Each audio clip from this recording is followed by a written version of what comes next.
አንዳንዴ ይሄ ወደ ጆሮአችን አይሽ ብዙ ነገሮች ተቀላቅለው ስለሚደርሱ የመኖርሽን ትርጉም የሚያጠፉ ነገሽን ተስፋ እንዳይኖርሽ እንዳትቆም የሚያደርጉ ነገሮች ይበዛሉና ሰው ከውስጥ ወደ ውጭ መኖር ሲጀምር ዓለም ትናንትም ያው ናት፣ ብዙ መልካም ነገሮች የተደረጉባት፣ ነገም ያቺው ዓለም ናት።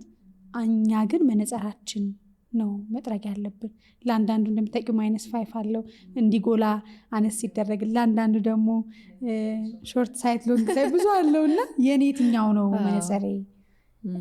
እውነት እምነቴን የማይበት መነጽር፣ ህይወት የማይበት መነጽር ልክ ነው ወይ ብለን ትንሽ ወለቅ አድርገን ጠረቅ አድርገን ቁጥሩ ደግሞ በዝቶም ማንሶም ከሆነ ልከኛው ማድረግ ስትጀምሪ ያኔ ነው ትክክለኛ ህይወት የሚጀምረው ብዬ ማስበውና ስለዚህ ከውጭ ብዙ በምንሰማው ነገር አንኖርም። ለዛ ይመስለኛል በቃ ሲባል ሰዎች የሚጀምሩት፣ አለቀ ሲባል የሚጀምሩት የሚነሱትና ከውስጥ ወደ ውጭ በመኖር አሁን የገባኝ ነገር እሱ ነው።